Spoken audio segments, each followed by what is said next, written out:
Hi from the English Sisters, and welcome to Get Real with the English Sisters. Hello everyone. Hello. The path to cheerfulness. Yes, what is that path? How to get there. How to get on that path. How to get on that path. That's a good one. If If you're not already on it. Yeah. Sometimes you're on it and then you fall off it and you have to get back on it. Or you go down a different route. You don't feel that cheery. Well, yeah, you go down a different path. It's not a path to cheerfulness. Depends, Well, it could be. It reminds me of the yellow brick road. It does to me as well, yeah. But that was a bit different though, wasn't it? Because they got to the end. The path to cheerfulness was always within them, kind of Exactly, thing. yeah. So maybe it's and just the great within big us. Wizard of Oz was nobody. was just Fake. something that they just had inside them. They already had everything they needed. Yeah. The So maybe courage. that's the path to cheerfulness. Is Not to to be realise so that. hard on yourself and think you've already got everything you need. Yes, that is a good That's path. one way. That's one way. Yeah. They do talk about that Pollyanna syndrome a lot, don't they? Yeah, the Pollyanna syndrome. What is it? Being too overly optimistic about things. Yeah. But yeah, I think that the reason why it's called a syndrome in psychotherapy, obviously, is because it can be, if you're too overly optimistic, it can be damaging. It can be dangerous. It can be dangerous to yourself, imagine being too over optimistic about your health, for example. Yeah. You just ignore, oh no, I don't have high blood pressure, I don't have this, I'm always, fit as a fiddle, which is a great thing to think. It's a great belief to have. Great belief. Checkups. But yeah, if you do have, you are overly optimistic, I think obviously that can be dangerous. Health, business, everything. Overly optimistic It's is good to not have a good measure, thing. isn't it? Yeah, To obviously. look at the ups and the downs. Yes, to the see the negative and the negative. positive. Yeah, because that's what life is all about, The isn't yin it? and the yang. Absolutely, yeah. The yin and the yang, and life isn't just about, cheerfulness all the time. No, but I think our minds do tend to focus more on the negative than the positive, just naturally, because that's how we're hardwired. Yeah. Because we're hardwired to think if there's going to be a tiger jumping out to kill us from the jungle, we have to take caution. So that's why people, I think, they focus more on negative. So say you've had a really great day, and then one bad thing happens, you tend to say, I had a terrible day today. But when you actually break it down throughout the whole day, how terrible has it actually been? Maybe there's been lots of moments in that day that were quite good or very good. And then the one thing happened, very good, and you even, focus on that one negative thing. That might have been really negative, but in the end, how much positive stuff has happened throughout I think your we day? used to do that more in the past, didn't we? Well, definitely. Yeah. Now I think at least I think I've learned how to but then we'll have to see. But I tend to manage to put it to one side. Hopefully I can do this more and more. But without being too Pollyanna about it, being able to say, okay, so there's this, and I can seem to put it to one side of my mind, chunk it down, like what you've just said, and keep it there, and then small bite sizes. Yeah, I think I have managed to do that rather well now, obviously with age and wisdom, experience, that's come, but that it didn't always used to be like that. No, not it wasn't like that at all. Well, it wasn't too bad. No, we've always been cheery. We've had a cheery disposition. But we also had a very cheery upbringing. Yes. Because if you want, you could say that our mum was a bit like a Pollyanna. I could definitely say she definitely had a bit of the Pollyanna thing going on. I mean, not a bit, a lot of it, to the point that sometimes it was a bit... Get on our nerves, wouldn't it? No. Well, yeah, she would. Yeah, sometimes it would kind of get on, especially throughout the teenage years. It was always so rosy. Nothing's bothering you, kind of thing. Yeah, nothing's bothering you. But also, like when I decided to go off hitchhiking, and that was dangerous. That was dangerous. I mean, that was whoa. That was dangerous at 17. But she thought it was all great, didn't she? She thought it was wonderful. I mean, you did have to convince her. I convinced her, but not that much. No. To have to convince an adult. Yeah, but you were going with an older cousin. She was 25, but still very young. She was young. She was still kind of naive as well. I mean, I was definitely super naive, super, super innocent, tiny. I mean, goodness me. Exactly. So even though you appear to be grown up at 17, 18, you think you're like, oh yeah, but really there is, you still need protection, don't you? Absolutely. So I mean, I think she was like fantasizing it too much, romanticizing the whole trip, saying, "Oh yeah." Well, she did say she wanted to come along. Yeah. I mean, poor thing. We said, "No way, Mum. If you come along, we won't get a lift." Exactly. But yeah, I think in general she was very overly optimistic. Everything was fine. Everything was okay. I think she probably was sick about you afterwards because she said she couldn't sleep at night. Really, poor thing. I'm not surprised. But I think she'd get carried away in the moment. And she wanted to see you happy, I suppose. Yeah. She probably thought, since we were immigrant queens, she probably thought I haven't got the money to send them to Italy because I wanted to come to Italy hitchhiking, which is where I found my now husband, by the way. I mean, this choice, this decision changed my entire life, my sister's life, even my parents' life in the end, because they came over. So, I mean, talk about decisions. It changed everything, every single thing. So, in a way, I mean, it was good.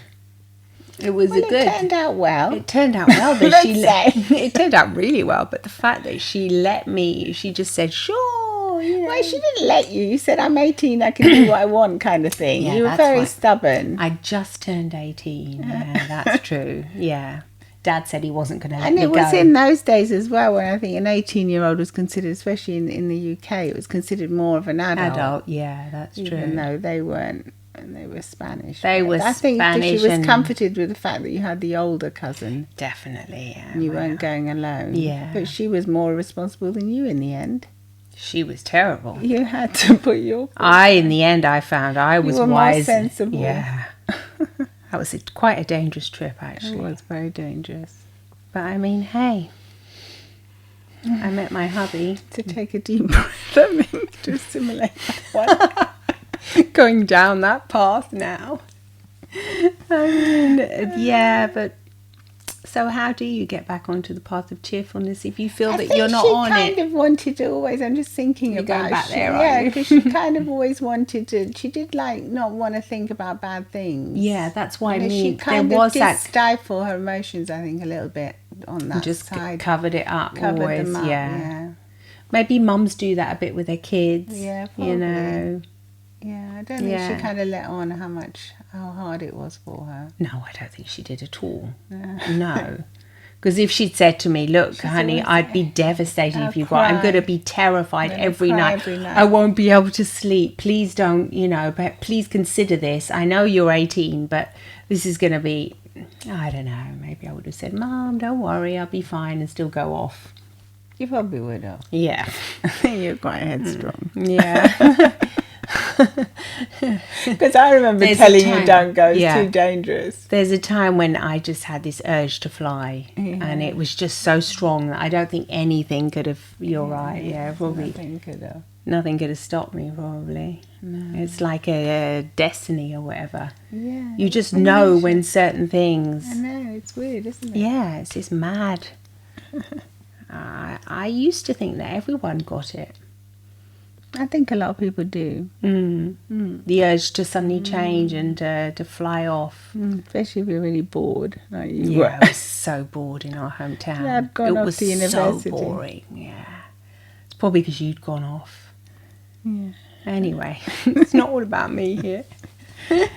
No, but I think, I don't know. I think it's good to focus on the positive, but I think it's also good to acknowledge that you don't always feel great. But then you can also help yourself, like what we do when we don't feel great. And you maybe do something nice, do something that's going to be helpful to you, phone a friend, go and do something. Something that's going to make you feel good. Yeah, even have a nice cup of coffee or something, or a nice drink that you like, something you enjoy. Something you enjoy, something for yourself.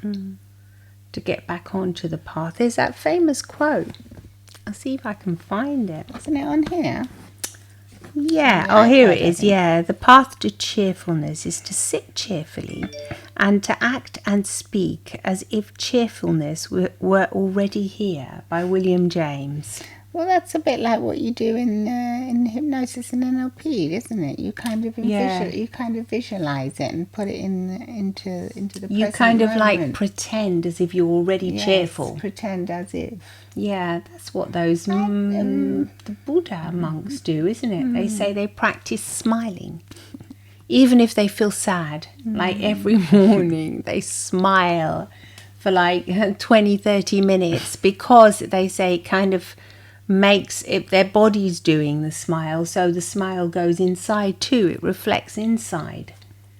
We know this to be true. It's if your physiology. Yes.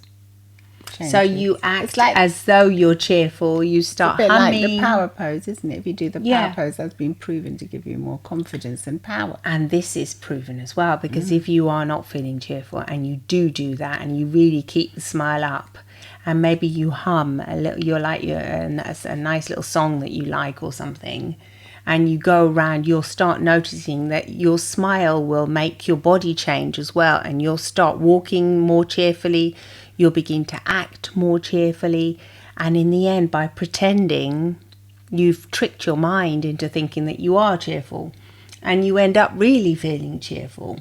And thinking about it's like a hack, things, isn't it? Yeah, thinking about cheerful things, I think, too. Well, you can't really. The thing is that if you're, especially like if you're smiling and looking up, it's so difficult to access unhappy thoughts and unhappy memories. It's so difficult. We know that, don't we? Yeah. I mean, we know. I mean, I did that at Mum's funeral. Yeah. I remember I was feeling so overwhelmed with sadness. It was such a horrible thing. And I thought, God, I'm never going to be able to stop crying. And then in the end, I put a smile on. I mean, it's terrible, really. But I smiled and I remembered this little hack. And I looked up and honestly, it just all stopped. I couldn't access the sad feelings anymore. Yeah. In the end, I almost felt like laughing, that wasn't good. No, it wasn't really good because nervous laughter can come. I think that's the purpose of it, is to release all your adrenaline and your emotions. Yeah, it's a helpful thing. You can try this honestly. If you look up, your eyes cannot access. Because if you've ever thought about it, when you're depressed and you're feeling sad, most of the time you're gazing downwards. And I know a lot of us now, we're looking at our phones all the time downwards. That's why we have to look up sometimes. And if you just look up, you really can't. What are you laughing at? You have to look up sometimes, you had. Well, sometimes, yeah, because if you're working or if you're on your phone. But look at you mean more than sometimes. I think a lot. A lot, yeah. Yeah, there was that... Is that therapy we did on somebody who was feeling sad? We told them to look at the rooftops on their way to work. I think that's famous, isn't it? That's a famous, yeah.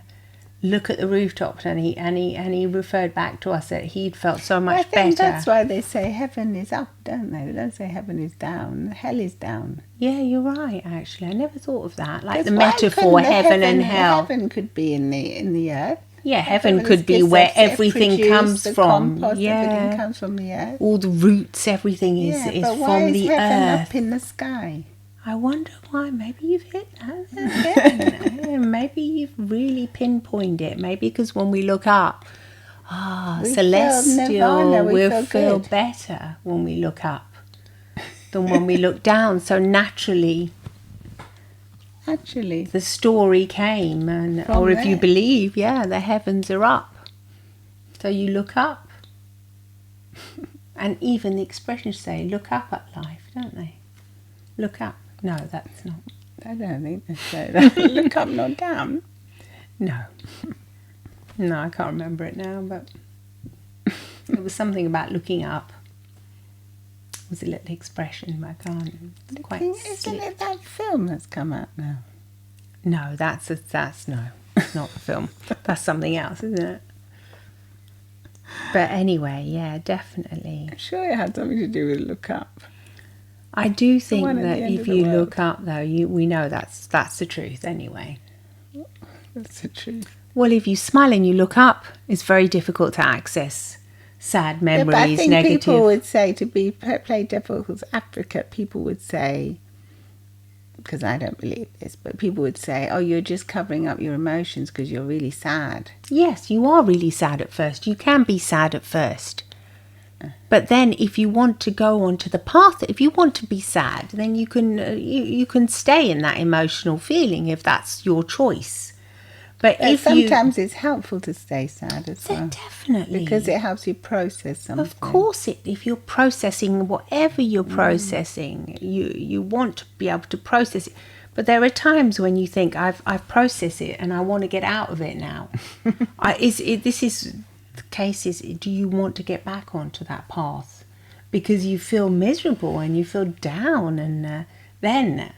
Not because you need to. If you need to process, you know when you need to process.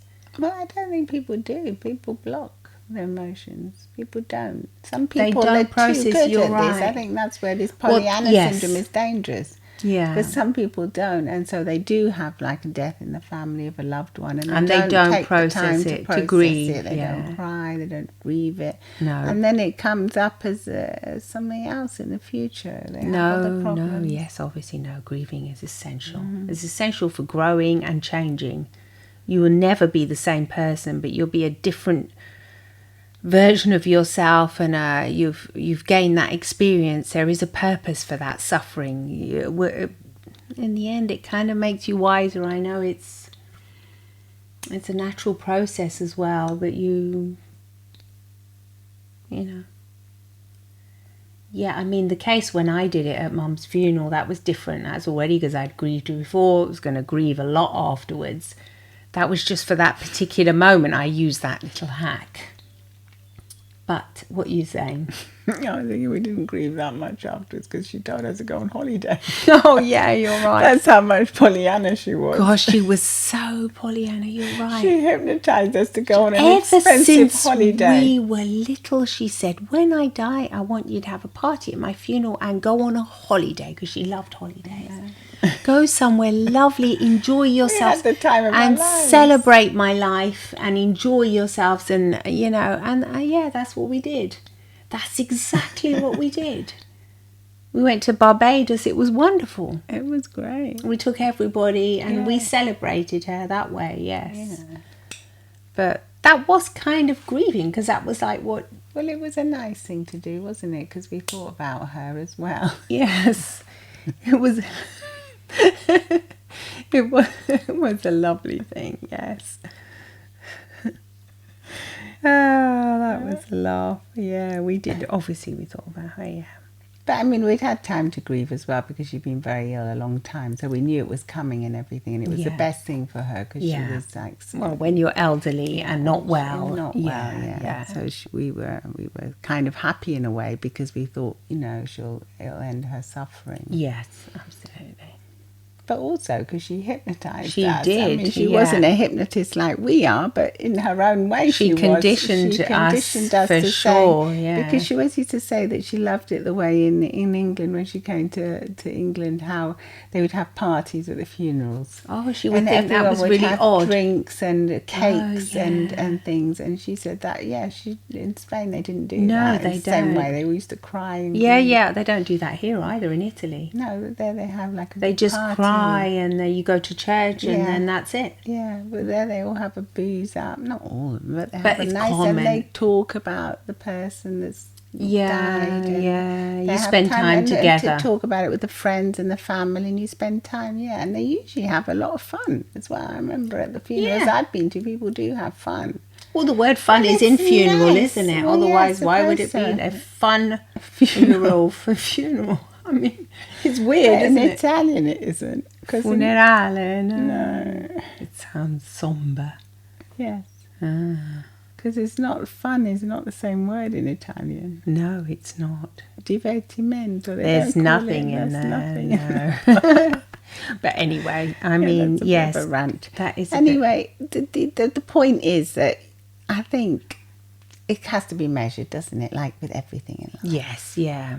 Overly Too much optimistic can damage your own health, your mental health, and your physical health. Yeah, you have to process your emotions. So if you're feeling rotten, there's probably a good reason for it. But I think that's why when you're feeling rotten as well, you want to kind of get together with your friends and have a laugh about it as well, and talk about things. Yeah, then you usually end up laughing. I mean, you say, "Oh, this happened to me." Yeah, that's happened to me before as well. Yeah. I mean, I think humour is a very useful part of being able to process our emotions through humour.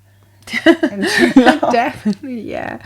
We certainly do that. Yeah, I know, through laughter. But, you mean? But I think even nervous laughter. I think that's why children, they laugh when they're in a bad, tricky situation as well. It's to help their body cope with the emotion that comes up as laughter a lot of the time. Like when the teachers at school say, "Don't giggle, stop giggling, stop laughing." Don't be disrespectful. A lot of the time at trials as well, you see the people laughing. Gosh, yeah, I've seen when that, they try and they might be condemned to something really terrible, but the nerves come out as laughter, and maybe that, and the jury can misinterpret it as definitely, yeah. But we know with body language what can happen. That it can just be a nervous symptom because your body's just trying to release all the negative the stress, hormones and chemicals, the stress, going on in it. Absolutely.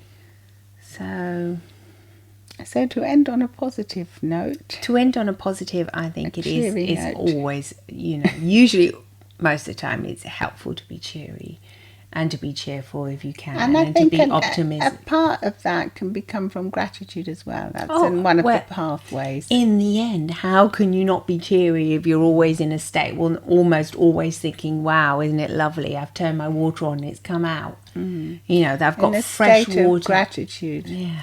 There's always something to be grateful for. There is always something, even though it can seem as if there isn't. But if you look for it, you'll find it. Well, I think he who looks, he who seeks shall find. She shall find, or what is it? He who looks, isn't that an old saying? He who seeks shall find. Yes, that's it. Let us know how you feel about being cheery. Have you been cheery lately? Sometimes we find it's difficult to stay cheery with everything that's going on in the world, but we certainly do try and practice it because it always helps us in the end. It helps us. Personally, it really helps me to feel to be cheery and to be cheerful and to start my morning off by smiling, having a bit of a laugh and a smile. Even if I don't laugh, I mean. We do have our massive laughs when we're together, but even if I'm just like alone, I don't necessarily laugh unless I'm listening to something funny. Yeah, but just to feel like I have a little smile on my face, I think it really helps. A giggle from within. Yeah, a giggle. An inner smile. An inner smile, yeah. Definitely.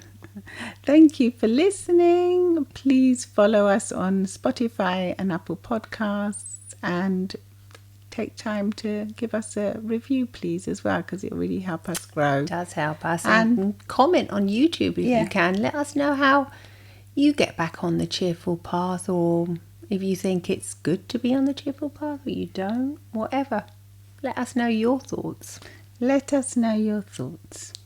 Bye from the English Sisters. Bye-bye. Love and smiles. Bye. Bye.